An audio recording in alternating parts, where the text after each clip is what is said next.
Hello, everyone. Guess what? We're back. Yay. We are back. I'm Renee. I'm Dave. I'm Jesse. And we are back by popular demand. No Quitting the Home Team, Season 3. Here we come. Yay. Cue, audio, sound. Applause. Do we have the applause button? No applause button. Oh, we can work man. on that. Okay. Truly back by popular demand. It is. It is funny how many people have pulled any of us aside and gone, are you still doing that? Is that a thing that you do? Mm-hmm. It's like, we Yeah, tried. it's just about weekly. Just Just about weekly. Yeah. We hardly ever record it, but no. So ultimately why we weren't doing it is because I was in contract negotiations. So, just like Jamal Dave's Murray. shaking his head. Just like Jamal Murray, sometimes It's like it you just can't takes talk a about long that. time. The contract negotiations. Renee was able to leverage big money. Yep. Yeah. Max contract Yep. for Nay. Well done, honey. 3 year, $30 million. Yep. No, but we are By the way, this podcast is now sponsored by BetterHelp. T-Mobile. BetterHelp. That is not true. We are not taking sponsorships, and any mention of products is not endorsement. No, but we are excited to be back because, in a way, it's free therapy for Dave and I, and it's time to get some therapy It's about back that in. time. Yep. We'll talk about that as the show unfolds. We are going to take, we're retiring a few categories and replacing them, hopefully, with fresh, fun, new ones. This season, we're also, in lieu of reading a marriage book, Dave and I found that one way that we enjoy interacting is sharing articles with each other. So I'll send him something and say, hey, read this. I'd love to hear your thoughts. And we thought that would be a fun theme for this year, is to loop you guys in on the sharing articles. So we're gonna read an article from various sources. Some highbrow, some not highbrow. And some explicitly about marriage and some not. But we'll tell you at the end of the previous podcast what the next article we're discussing will be. So if you want to read along with us, we'd love that. So article season through articles. And if you have an article you guys want us to discuss, Send it our way. Send it our way. Send it in. Yep, for sure. So any other intro, housekeeping? Well, I think with article talk, some of this relates to one of the books that we read last season, John Gottman book. He talks a lot about bids for affection.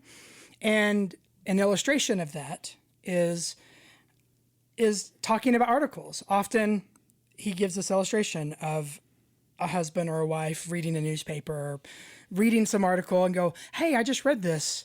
And the right way to respond to that, if your spouse says that to you, is to say, oh, that sounds interesting. What did you read? And then you get more of the content, and then you're curious, and you go back and forth, and you volley, boom, bing, boom. It's a bid for affection. So are we bidding for the listener's affection? well, always that. That is podcasting. That's true. But That's true. But for couples at home, article talk is also an opportunity to not just talk about the articles, but really in the communication about articles, it's a bid for affection. It's something for husbands and wives to kind of talk about, banter back and forth, and that is good for your marriage. Yeah. So we hope you join along and participate in the banter. Great. All right, but before we get into article talk, Also, we're also going to have a few new segments, but we'll introduce them as we go. right. So So if your favorite segment got cut, sorry. yeah, sorry. Yeah. I was going to preview all of them now, but Renee said no. Yeah. Well, it just We had our first Tease fight. it out. yeah. We'll go Tease through it out. Yeah, Yeah, we'll go she's through like, them. no, No, cut that. Great. So before we get to article talk, though, Renee, how are you doing? Meaning, do you want me to give an update of the last year really quickly, or how am I presently doing today? Well, I care about both of those things.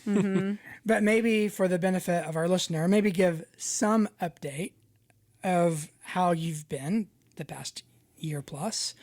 And then, of course, I'd love to know how you're doing right this Okay, moment. but on the outline, we have you going first on this part. Did you switch us? Well, I think most people are interested in what you have to say.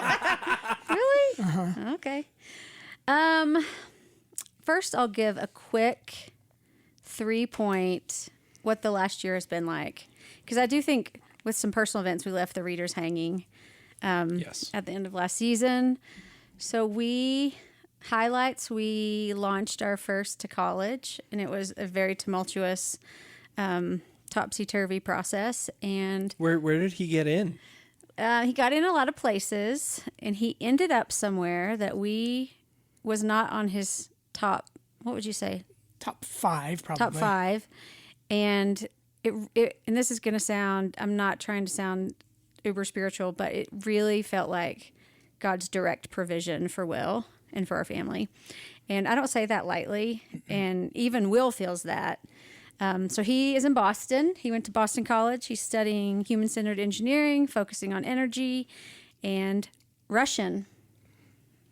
Double major. Because he Double can't major. do things the easy way. But it was a really sweet, it was a hard experience. If any of you are approaching that season, just buckle your seatbelt. It was more tumultuous than we thought it would be.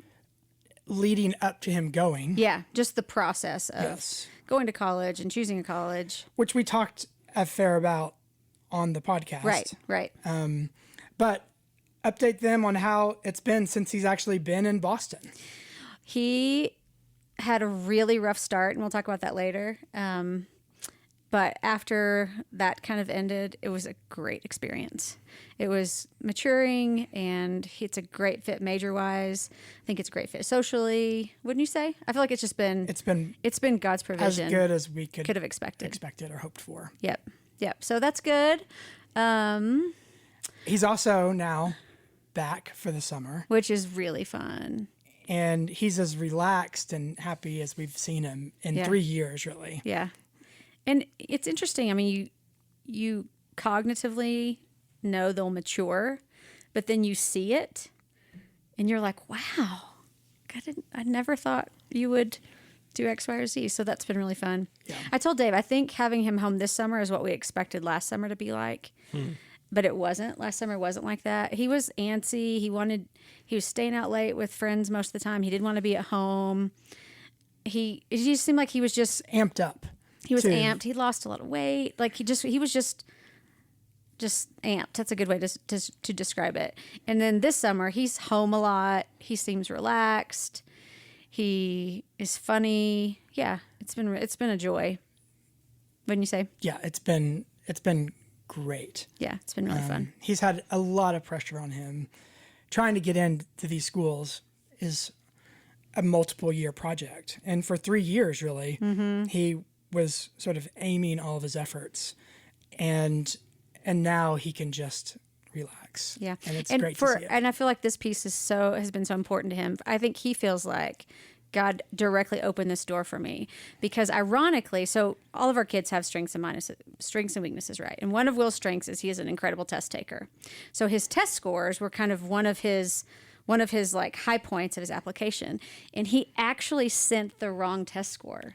To Boston College. He Boston sent him College. the lowest test score. That he had taken this one particular standardized test a few times, and he sent them which it was fine, but it didn't put him in the echelon of like certain admission. So I think that was great for Will because it was like, no, God opened this door for you, and even with incorrect information, your strongest point in your application wasn't even there. That reminds me, we should probably ask for a refund. All of that tutoring money that went in to SAT prep and ACT prep, we should get that back. We should. Because the test score he sent in was pre-tutoring. Oh, man. I know. So that's been good. I'm just going to touch on briefly. I took a part-time job, which has been interesting, something I've never done before. We'll talk about that more later. I'm going to leave that one. You've had a part-time job before, but this line of work different field. Yes, different. Yes, I took a job in a field I've never worked in before. So that's been fun. Yeah, you're crushing it too. Some days I'm like, what am I doing here? And then the other thing is I have had a medical issue for the past year and a half, which is part of the reason we haven't done this. That isn't terribly serious, but it's super annoying and affects me daily. Long story short, there's a couple medical procedures and that didn't work. Right. And then we just did the home run and that's been resolved. So I'm sure we have squeamish. I'm not going to delve into the ins and outs of surgery, but red blood cells are a good thing. And yeah, so I'm super grateful. How do you feel post-surgery now? You're now great. 2 months post-surgery. Yeah, I feel great. Yeah. And I feel like, I think the hardest thing is even in contemplating doing the podcast before, when you have no energy and there were nights I was like, I can't hold my shoulders up against gravity. I would tell you that overtly. Right. Well, you're severely anemic. Right. So you're doing the best you can just to take care of the responsibilities in the day. And this is extra. So it was just getting through the day and getting through the responsibilities. So all that, thank you, Dr. Moore, for bringing back No Quitting the Home Team. But anyway, she came through for us. She did come through for us. So that's a couple highlights. What about you, honey? How are you doing? I am doing great right now. This is so much fun being back in here with you guys. Yeah. In terms of an update, I feel like most people hear from me more often. So a lot of people probably know what's sort of going on in my life. But the big kind of updates, in addition to family stuff, that you just hit on, is probably work-wise. Fellowship Institute is a pretty big endeavor, and it's been a ton of fun putting that together and doing year 2 of that. So if people are curious as to what that is, they can reach out to me personally on that, dave@fellowshipinver.org. But that's been a big deal in terms of something new since the last time we were on this. And still coaching basketball. Somehow I've found my way back to coaching, and I've retired 2 or 3 times, but keep kind of getting called back into it. So I've been coaching this summer. So are you promoted? Are you getting promoted to new levels? Well, there's just need there with Beckett's school, and there's desire, because who doesn't want to coach their own kid if they can? And Beckett's, he's a good basketball player, and I like investing in him in that way. So that's been fun. I don't know if that's an update, just kind of a continuation of something that maybe people wouldn't know, just if I've run into them on Sunday. You're also not allowed to leave because in probably 4 years, there's a good chance Jacob is going to be needing middle school basketball coaches. There you go. So. And just plug him back in, start over. Creating a legacy there. So yeah, no, that would be actually amazing. Although maybe Beckett will be coaching Jacob. Yeah, at that point. That would be cool. So that's fun. Ian is a rising senior, so just enjoying him. Hopefully we've learned a little bit with our experience with Will to make his senior year, to shepherd that in a way that's really affirming to him, and maybe avoid some of the stressors that we had with Will. The oldest does get the shaft. Because every phase, you just have never done it. Yeah. Right. Everyone is figuring it out for the first time. Yeah, in every phase. So I feel like it's already smoother with Ian. Totally. Yeah. Sorry, Will. Yeah. Jesse, how are you guys? Oh, we're we'll get to us in a minute. I am gonna say Dave is bearing the lead. The real big thing that has happened is Dave got a tattoo. Oh, that's right. He did get a tattoo. That's a big deal. It's a big with deal. Will. Yeah. It's what he wanted when he turned 18. Yeah. Was that we would get tattoos together. So it's a Cairo Christogram design. It's pretty cool to my wrist. It's great. It's set up the expectation now that with all of my children, when they turn 18, they will get one with me. And Ian already has his picked out. Amazing. And he turns 18 this December, which is crazy to think about. And I'm going to get it on my left wrist. Are you already dreading it? The actual... Yes, the needle experience. Yes. By the way, out there, for those of you who thought about getting tattoos, it's between going to the dentist and getting a vasectomy. It's right between that spot. It's worse than a dentist. It's not as bad as vasectomy, but it's between that. It's a really the best way I've heard it put, and this is accurate to my experience. If you've ever been stung by a bee, it feels like you're perpetually being stung by a bee through the entire process. Yeah, and mine only took 30 minutes. Some people, like yours, how long did yours take? That one right there, see? The bigger piece on my arm was about 3 hours. I sat for 3 hours. That's out of the question. Oh, but here's the great thing, Dave. 30 minutes isn't even enough time for your brain to start dumping the chemicals to tell you you're not going to die. And that's part of the fun of getting the tattoo is the kind of that nice rush you get in the middle of it when your brain is trying to convince you to stay alive. Yeah, none of you have not convinced selling me. it for a lot of people. No, that's a definite no. It's like, I'm a 30-minute max. Yeah, it's So- the same thing as like eating the absolute spiciest hot wings I can get. I'm really just trying to trick my brain into thinking that I'm on fire. So it And all I think about is diarrhea when I hear you talk like that. Welcome back to season 3, folks. Real quick, is Ian's planned? Is it bigger? His hoping. Well, what he is going to get, he wants it on his forearm. Okay, but is it design- Is it larger than the one you have currently? It's similar. Okay. It's maybe a 45-minute design, but it's similar. It's a Scottish cross. It's really cool. Oh, fun. Yeah. My grandfather used to hand carve Celtic knots. No kidding. Yeah, pretty incredible stuff. That's incredible. All right. How are we doing? My boys, people ask often, are your boys as crazy as they seem in the episodes? And the answer is no, they're crazier. I downplay it here. No, they're sweet. They're wild. And at this point they are 4 and 8. So Jacob's And going into what grade? Jacob is a rising third grader. Third grader, okay. And Joshy will be in ECE 4. Nice. He's the youngest. He'll kind of be the youngest kid in his class for his whole life. But they will be at the same school this fall for the first time ever. We are very excited for that. That's a big deal. Awesome. You have They three are years so there, right? They'll 3 have years? 3 years. Yeah, that's awesome. Yep. And we'll see what happens after that. But at least we get 3 years of them being in the same school, and they are over the moon. Love that. Yeah, so excited.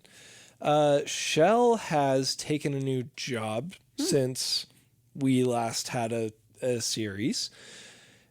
She's now working for a digital consultancy and absolutely crushing it. She's in her element and getting to travel a little bit. Fun. But really, more than anything, it's been great to watch her thrive and watch all of her skills and giftings kind of culminate on this one thing and see other people really appreciate that as well. So, yeah, I have the last 6 months especially just kind of been in awe of my wife. So, That's yeah, sweet. it's great. She's great. My band is doing cool I was stuff. going to say, you better update Yeah, the band. Yeah, since we last met, You opened for... we've opened for May, we've opened for Switchfoot, we've opened for some pretty big bands, which is neat. We are about to release our second album. We've just finished that process, and that'll come out this fall. So, Let them know where they can find you. yeah, all the normal places. Place for Owls. Yep, A Place for Owls is the name of the band. You can find us on Apple Music, Spotify, Tidal, all of those places. Did you notice that Ian was repping your T-shirt? I did. Yep. I did. My boys they wear your merch a lot. I love it. Mm-hmm.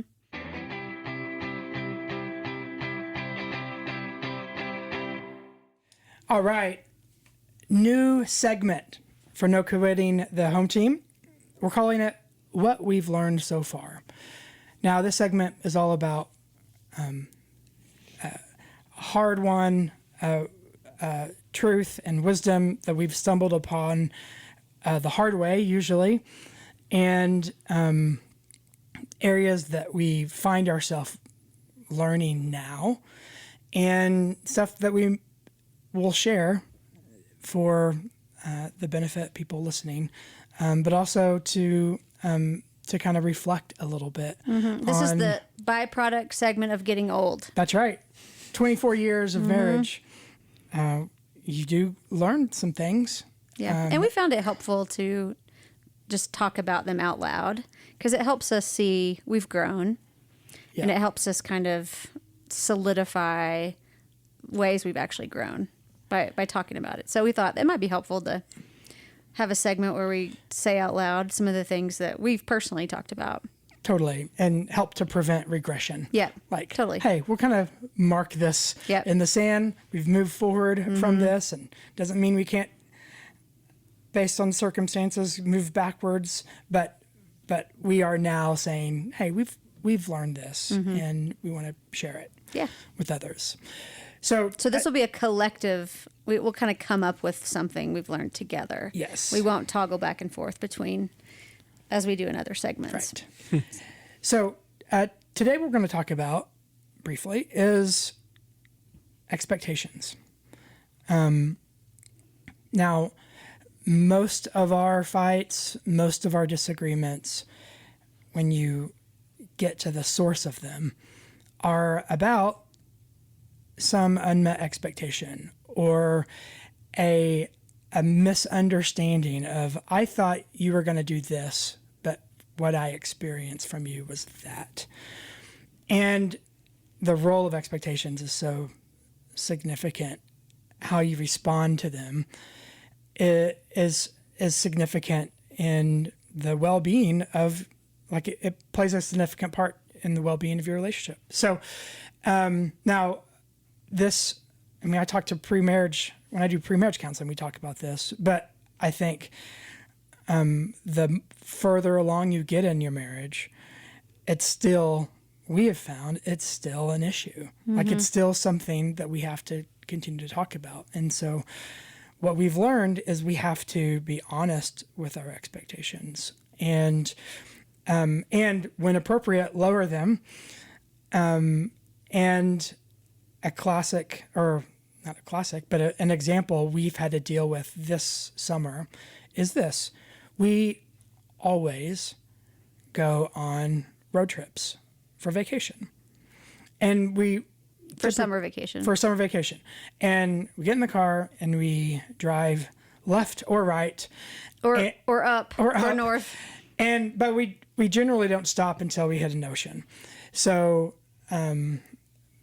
Pacific, Northwest, the Northeast, we just kind of go back and forth every year. And it's a highlight every year. Last year we did Vancouver, and it's fantastic in some ways. We can talk about Vancouver later. What a weird city.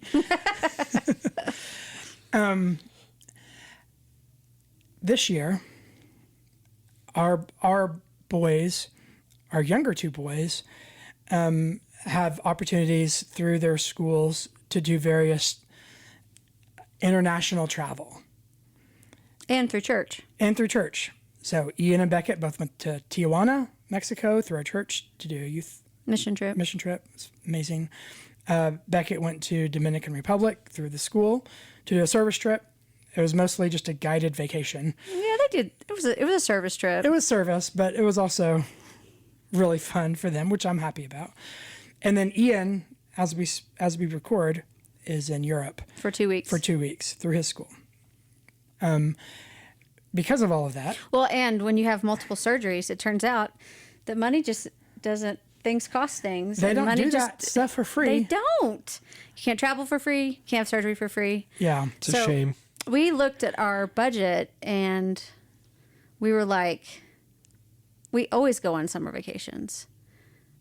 And we kind of had two choices. We could be mad about it. Like, we can't afford this year. We have had too many expenses. The boys are traveling all over. But I feel like we held that expectation that we value. We value our summer road trip. Yes. We held it loosely, and we decided to do a staycation and do some fun things in Denver. And I think it potentially could have been, it was the role expectation has in our happiness. And it could have really like thrown a wrench in our mood. Could have made it a bummer. It could have made it a bummer of a summer. And it didn't. And I think I don't always choose that. Like sometimes I'll make it a bummer or whatever. But I feel like for whatever reason, we just held the optional expectation. It's not mandatory for life that you take, even though it's a summer road trip, even though it's an integral part of our family. We just held it loosely, and it sparked a lot of discussion in us about how many conflicts, if we just held the expectation more loosely when you can, it would create more harmony and joy, honestly. Right. And, we have our days are limited. And every day is a gift from God. And so it gives us an opportunity to enjoy more the actual days that are given to us, and to enjoy the day by saying this is what we are given, and not experience the day by what it could have been, right, or what it ought to have been, but right, the day that it is, and to enjoy it as a gift from God. And so we're fresh off our staycation, mm-hmm. and it was amazing. Like, I feel genuinely refreshed. Could have been longer. I'll just say that out to the world. Could have been longer, but I am so grateful for it, mm-hmm. and I haven't at all thought about, but we were gonna drive mm-hmm. to wherever mm-hmm. or spend this time on the beach. It hasn't been a part of my thinking, but that's kind of what we've learned so far. Yeah. Like the role of expectation with that. Learning what to do with it, I think, has been really important. And they say, like the Nordic countries, they have like zero expectations for their life, and they're like the happiest people in the world. So listen to the Swedes. No, but I think we've had more intentional discussions around expectations when one person feels off or slighted, and I think it's been really helpful. Yeah. Because there are some expectations that you should hold tightly. Like, I expect you to be faithful to me. Right. Right? Like, that's not one we hold loosely. Right. So there's a delineation between what things, like, are important to, like, hold tightly to, and what expectations you hold loosely. Right. Being clear on what you value. Yeah. And making that value clear. So really what we value is, going back to vacation, is time together. Is connection. And space to connect. Yeah, and quality time. And totally. to rest. Mm-hmm. And we were actually able to have those things during this time, but they were all right here in Denver, and a lot cheaper. Yep. Yeah, so. Yeah. Great. What we've learned so far. All right, more to come. Stay tuned.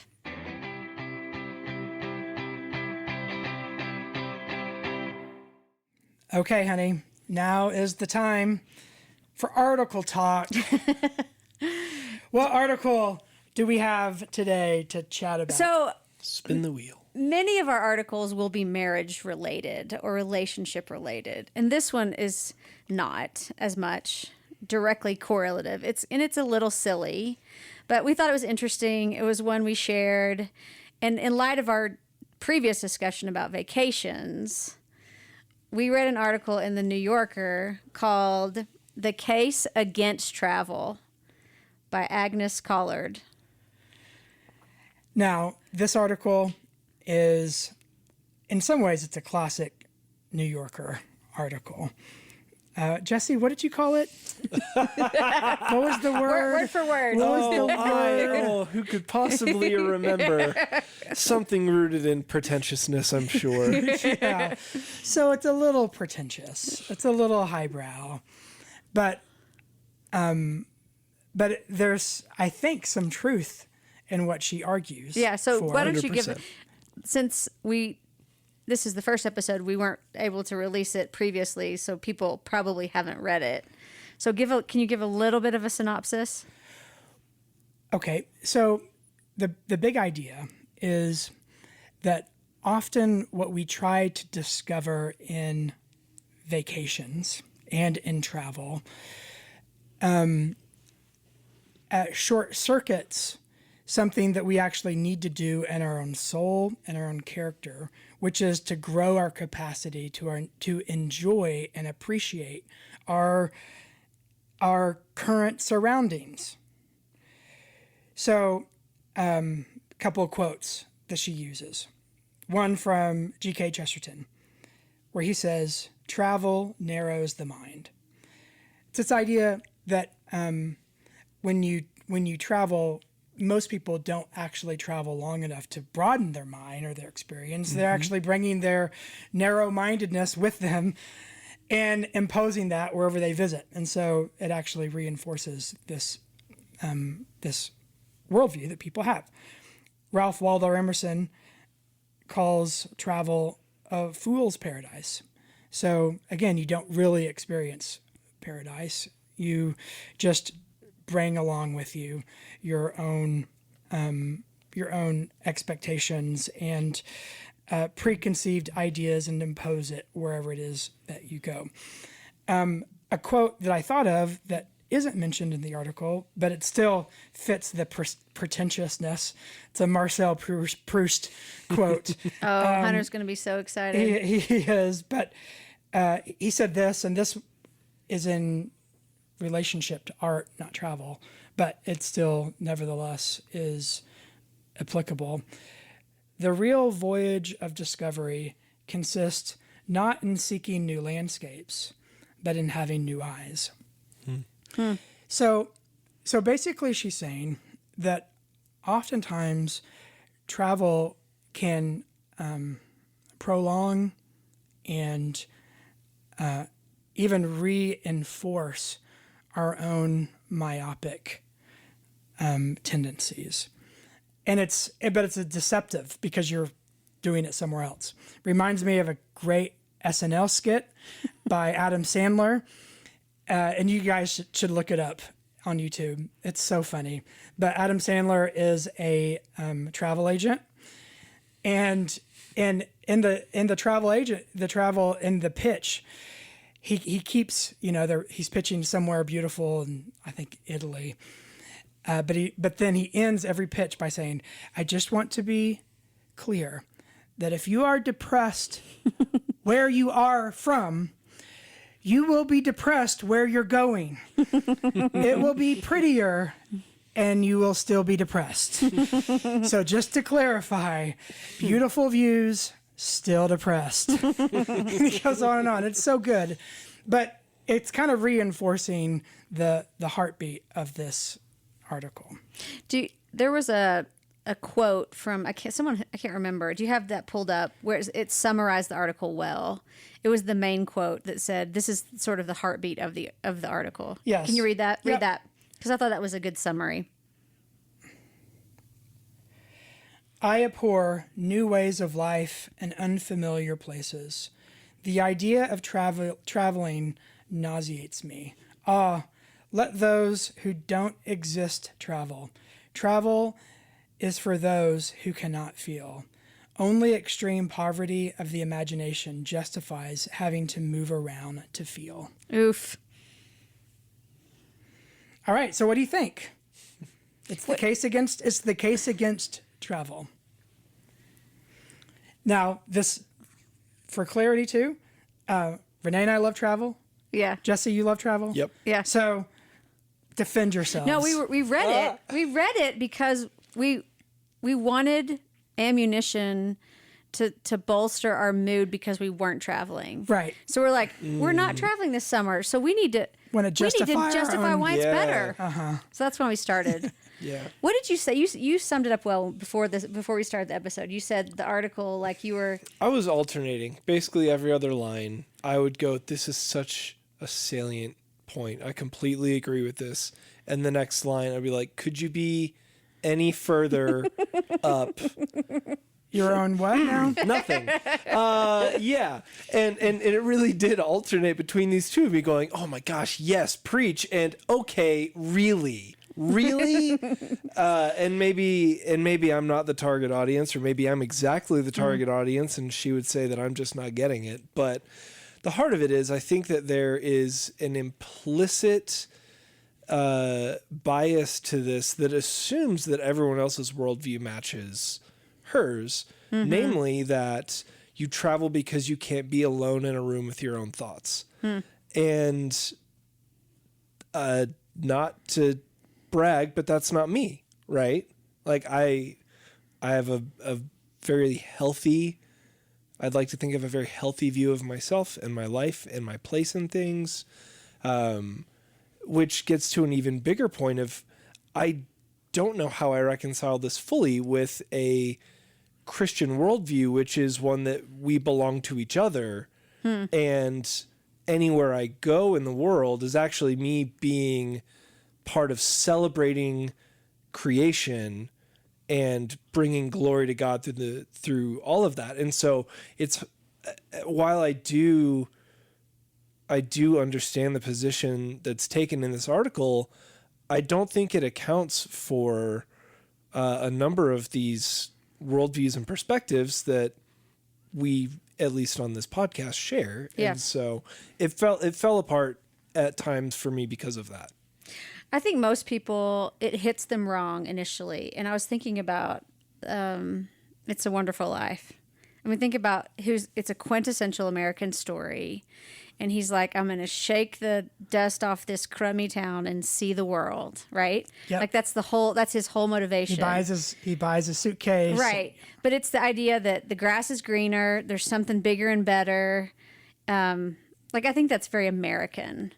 So the idea of like, I'm going to shake the dust off of my feet in this crummy town and see the world is very ingrained in all of us. So I think initially when I read it, I was like, but so here are my buts. But Paris is really pretty. But I think for us, or I think for families, like there is a monotony to life that when you're in the same house, in the same place, in the same routines, that there's just a desire to do something different and be somewhere different. That I think is fine and is a good desire. It's not a sinister desire. So I think that's part of the buts. I think for us, travel has been a way to connect relationally that we never do in real life. So you're in a car, like it's the classic American road trip, and you're in a car with someone and it's the like, when are we getting there? How much longer do we have? Get your hand off my leg.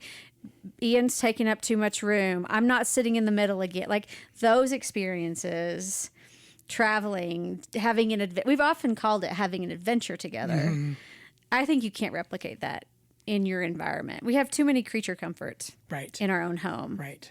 And then you add work involved with totally. That. And if your work is immersive, like our work is, then if you're home, it's almost inevitable that work and the relationships associated with work will splash on you. Mm-hmm. So the value of literally being out of the state or even out of the country, there is an initial kind of a weight that's released that can't be replicated. Right. So even though the staycation was actually really great, I think maybe part of the reason why it felt great is we did as well as we could have done, trying to sort of clear expectations about sort of access to me. Yeah. Yep.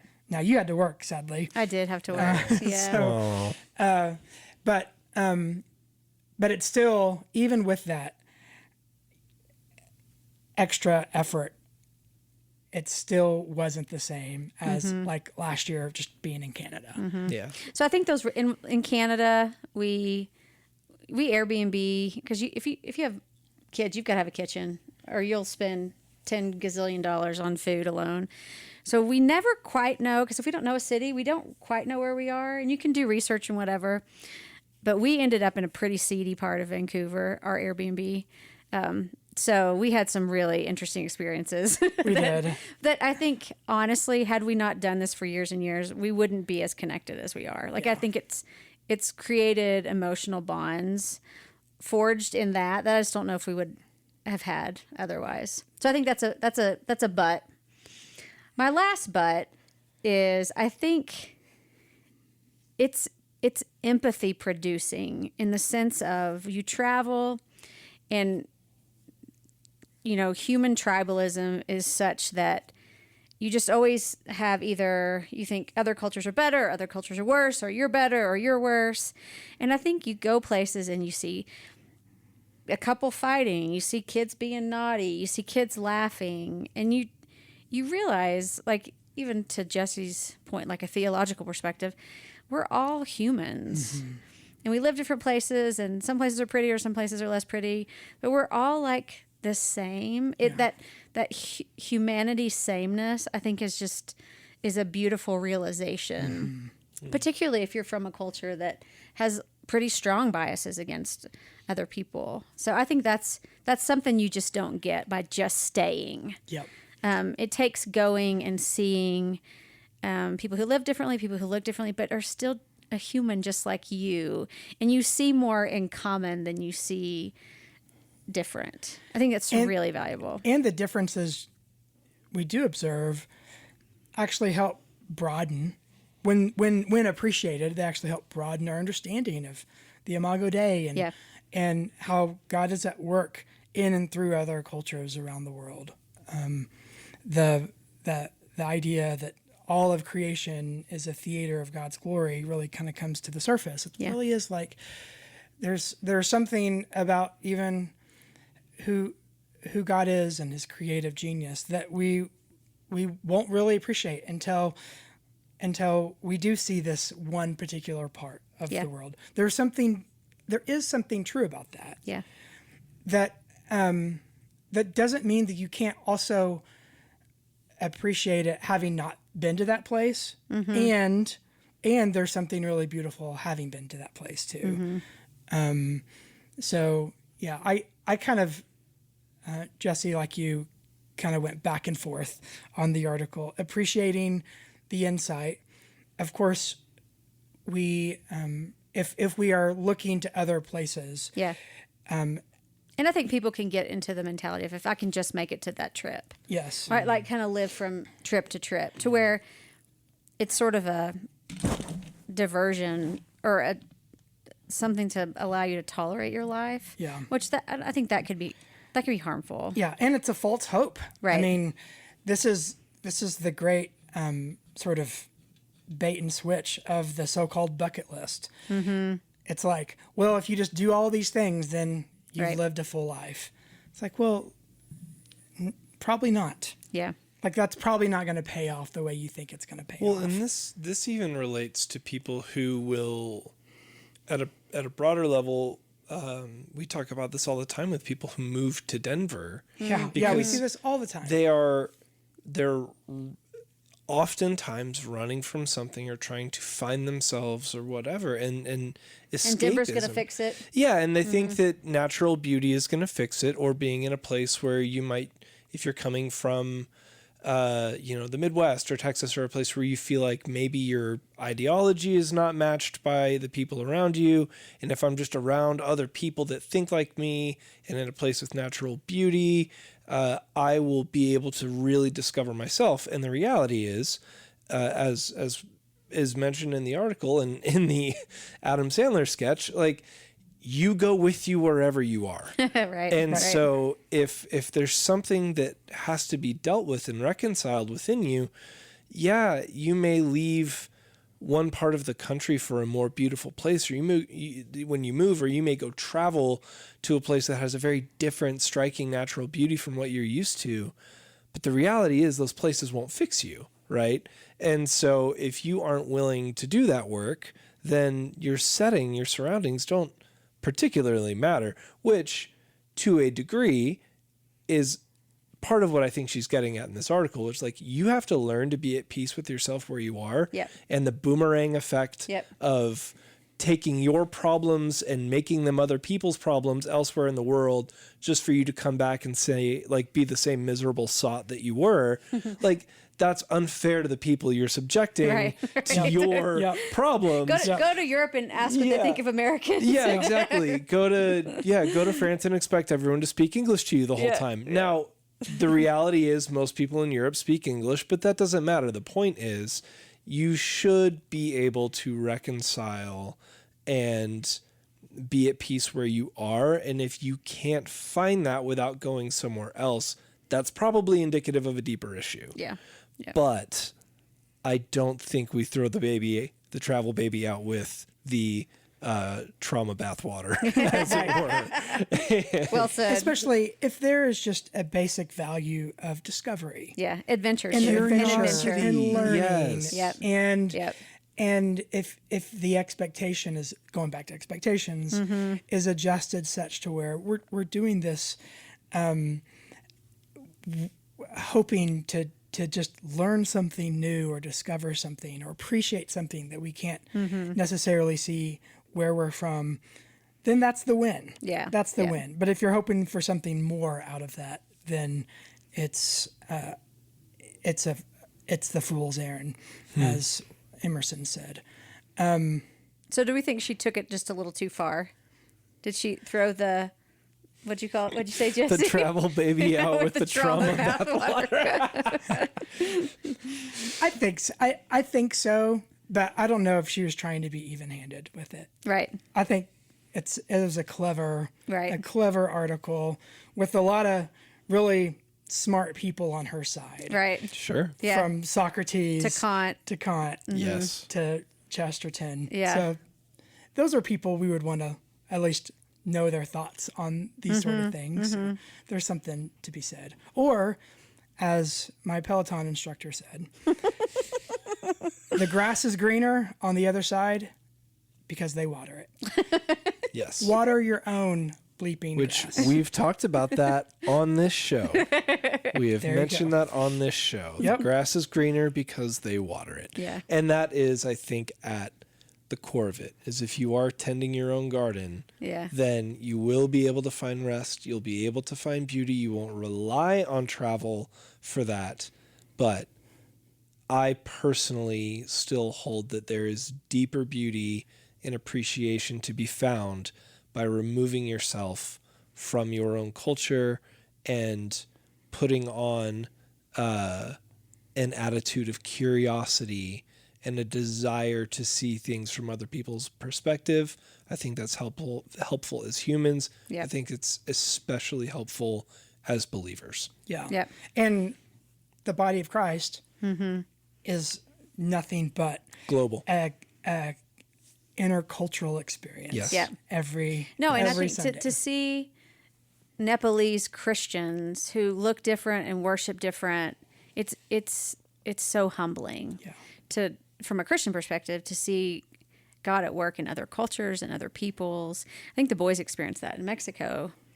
And the organization they partnered with was just a different flavor than our what we have here. Yep. And it was so good for them. It was. So I think even from a Christian perspective, travel can just open your eyes to the body of Christ worldwide and the beauty in it and the diversity in it. Yep. And I think that's important. Yeah. All right. So first article down. Hey, Dave, give everyone a preview of our next article. So if you guys want to read with us. The next article, the theme is really a question. Are married people happier? So that's kind of the theme. That's the question we're going to talk about. It's an Atlantic article. The name of the article, if you want to go ahead and look it up, is Take a Wife, Please. Why Are Married People Happier Than the Rest of Us? By Olga Kazan. In the Atlantic. In the Atlantic. But if you look at the, Jesse, what do you call the website address thing? URL? Yeah. If you look at the URL, the URL is, in the URL is, does marriage make you happier? Okay. So maybe an editor changed the headline at some point. yes. Take a wife. He didn't like to take a wife. Maybe not. Maybe not. So that's what we're talking about. We'll have fun with that. So read with us.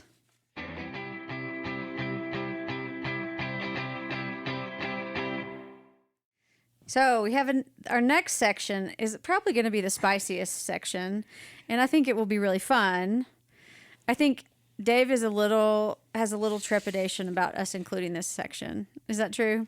Well, I think As the marriage counselor, he's like, I don't know if this goes well. I think this might. Renee's Introduce- enthusiasm for this section is She's really excited about this. It may introduce categories of passive aggression in marriages that might not be terribly helpful. But I also think it's going to be a lot of fun, and the point of it, I think, will be good. So this is the premise. This section's called what are you calling it? Spouse Advice. And the premise is this. Often, and those of you who are married understand this reality, that you can say something over and over and over again directly to your spouse, and sometimes they just can't hear it, and vice versa. They can say something over and over and over and over. This is what you've observed from other marriages. yes. Yes. Obviously, yes. Certainly. But then someone else can say something to Dave that I've said 10 million times, and he's like, oh yeah, I probably should do that. I just think this is a reality where the familiarity of a marriage sometimes produces a little bit of deafness, just a little bit. So my thought was, we're going to switch back and forth, and I'm going to offer advice to the husbands out there.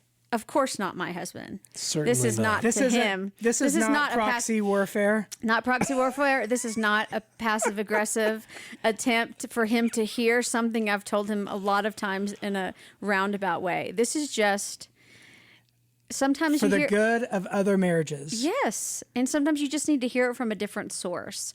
So we're going to go back and forth, and today I'm going to offer husbands spousal advice, and the next week Dave's going to offer wives spousal advice. So this is my spousal advice this week. Okay. Sorry. Let's hear it. Okay. Let's hear it. For the good of Society. other men out there. Yes. Other husbands, not me. Okay, guys.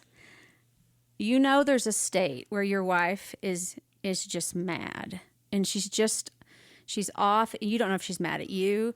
You don't know if she's mad at the kids. She's probably mad at you. She's just you know the tension is there, and she's off. And the one thing I'm going to give you don't ever do, and the two things you should do. In this scenario, you walk in the house, she's in the kitchen, she's outside, you just are like, oh, something's up. Never say, what can I do to help in this scenario? That's a very helpful question. Most Which other we've times. had a segment Most other on this times, podcast. it's a very helpful Is there question. anything I can do to Yes. make Yeah. your day better? Yeah. In this It scenario, was a whole though, segment. yes, Yeah. in this scenario, don't say that. Because what she's going to think, if she's already mad or upset or agitated, she's going to think, you've lived here for 24 years. Theoretically, 24 years. If I have to tell you what In you, this proverbial, definitely not if I have to tell very you specific what situation. to do to help, I can't help you. You're just beyond help. If I have to tell you after this length of time, okay?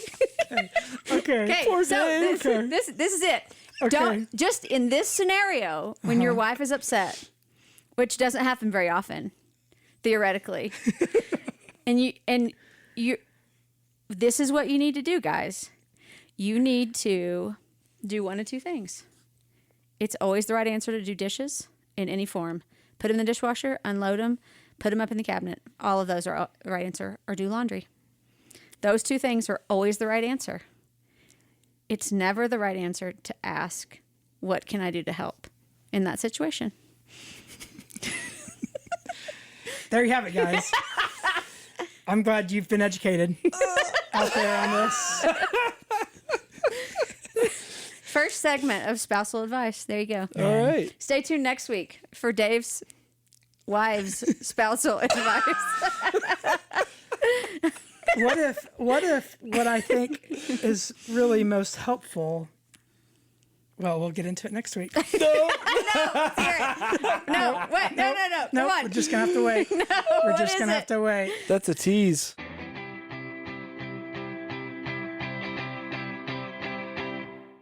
Okay. Okay. Final segment. And I have a bonus. I have a bonus offer here. So we're going to call this segment "Hot and Cold," and we're going to toggle back and forth. And Dave, myself, or Jesse is going to say what we're hot or cold on, and you can choose hot or cold, Or both. or both. You can do bothy.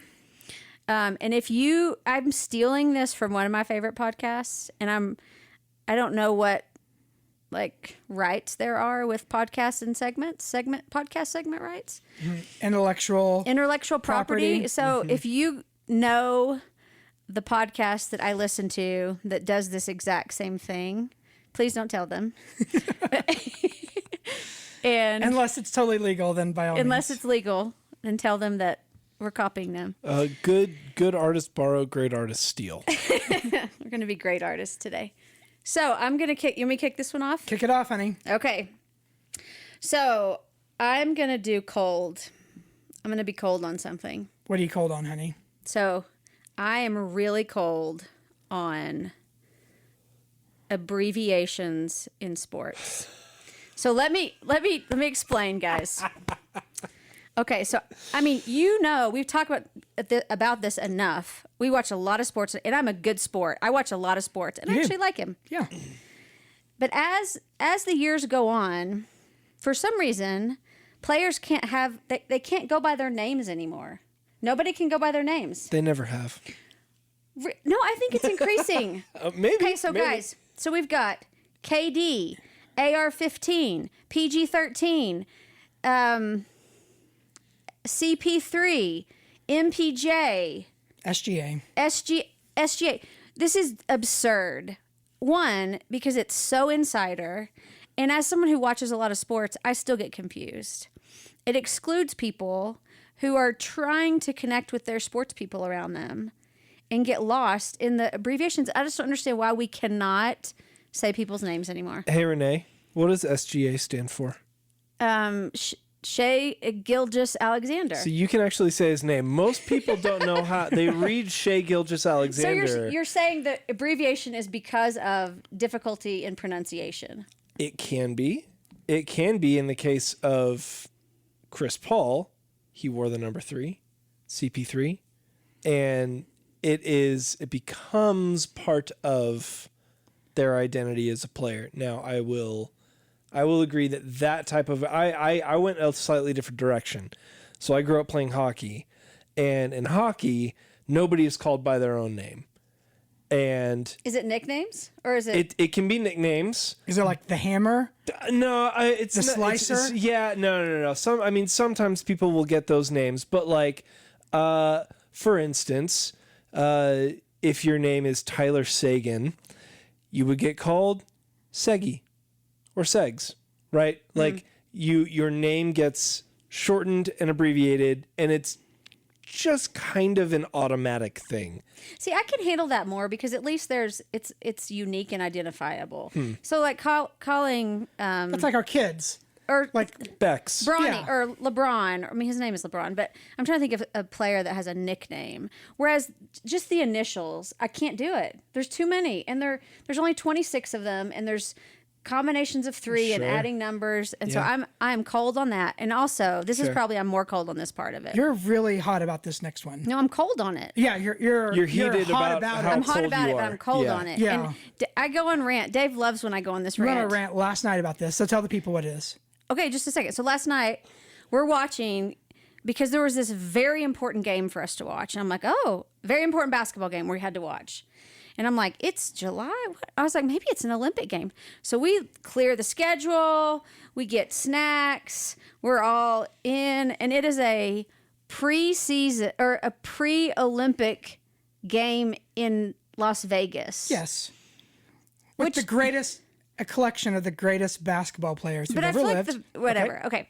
So we're watching this, we clear the schedule for the pre-Olympic Las Vegas pickup basketball game. It's an exhibition game. Okay. Regardless. So I'm like, why isn't this person playing? Why isn't this person playing? And I'm like, so I was like, why isn't Kevin Durant playing? And then it pops up on the screen and it says Kevin Durant, KD, because he's not called by Kevin, because goodness knows we can't say a full name, is out with a calf. Okay? This is how they report injuries now. So it'll say, so-and-so has a hand. A knee. Chris Paul is out with a knee. So the grammatical inaccuracy of that is just, I don't understand. Everyone has a knee. Everyone has a calf. But are they all out with their knees or their calves? No, but why isn't it out with a strained calf, out with a torn calf, out with a... Just to say they're out with a body part. Well, there's some gamesmanship there. Even in hockey, they've diluted those waters even further. In hockey, you can say one of two things. What can you say? Upper body, lower body. That's all you can say. It seems silly to say. Why don't you say? I would rather them say he's out with a lower leg injury than he's out with a calf. Of course, everybody. I mean, hopefully all have calves. Hopefully, we all have hands. I'm so like it. Just is it. It's opaque, and it's unnecessarily confusing. So this has bothered you for some time now. And clearly been stewing every on this. time you rant about it, I love it. I love this rant of yours. And and but I think I can't help you with it, but I love it. Under the umbrella of we just don't have to abbreviate everything. Yeah. We can we can have clarity. If your name is Kevin, go by Kevin or Kev or Kevy. We can't just start calling people K. Yes, KGB, KD, Baby KK. KD, AR-15. There's an AR-15. But what if your name is PK? Like that's PK different. Subban. That's different. Okay. I just think what it is, it's the reduction of language and the reduction of accuracy. So really, it's an Orwellian It is. sense of newspeak. Yes. You just think our brains are We're getting descending smaller. into texting language. Our brains are getting smaller, and we're easily manipulated. And we're all has to descending do with into texting language, like more broadly. And I don't like it. I like specificity, and I like exactness. So if I were to text you next week and say, what segs are you thinking for the pod? I know. Would I be perpetuating? you would get an emoji back. The rock. I'll let your imagination. So that's what I'm cold on. I'm cold on Okay. abbreviations, especially in sports. Oh, amazing. Well, guys, this was fun. It was fun. Good to be back. Yeah. Look forward to many more conversations like this. If you have any questions, article ideas, or any other suggestions about our podcast, shoot us an email, dave@fellowshipdenver.org. Renee at fellowshipdenver.org. Dave at Wait. Hey. Jesse at fellowshipdenver.org. All right. Bye, guys. Bye. Bye.